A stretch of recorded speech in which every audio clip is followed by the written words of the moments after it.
होता है, माख का एक अर्थ छल होता है। लेकिन भगवान किसके घर का माखन खा रहे हैं? वो सभी के घर जा रहे हैं क्या? हाँ नहीं।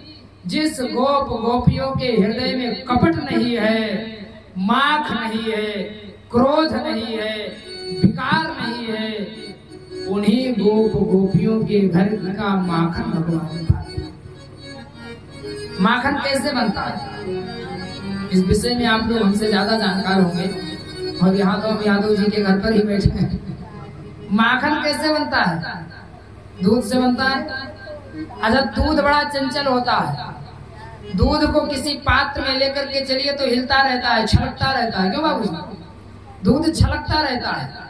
तो जैसे दूध में शांति नहीं होती है, ऐसे हमारे जीवन में भी शांति नहीं होती है। हाँ, कितने लोग तो जब पंडाल में बैठते हैं तो यहाँ कितने बल्ब लगे हैं यही गिनते रहते हैं। हाँ, यहाँ कितने गुब्बारे लगे हैं यही गिनते रहते हैं। हमारे जीवन में बिल्कुल भी शांति नहीं है। माखन बनाने के लिए फिर दूध को तपाया जाता है।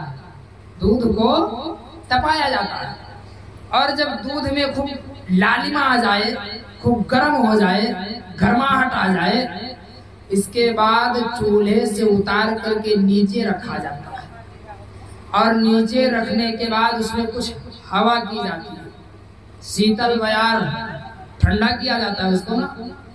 और जब ठंडा हो जाए तो उसमें जावन डाली जाती है, और जावन डालने के बाद एक लकड़ी की कठोर मथानी डाली जाती है, और कठोर मथानी से मथने के बाद जो नीचे होता है शायद वह छाछ होता है, और जो ऊपर आ जाता है वही माखन होता है।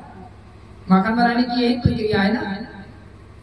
हम भी, हमारा जीवन भी दूध की तरह है। ध्यान से समझिएगा, हमारा जीवन भी दूध की तरह है। हमारे जीवन में शांति नहीं है। जैसे दूध में चंचलता है, छलक रहा है, चपलता है, ऐसे हमारे जीवन में भी चंचलता है। लेकिन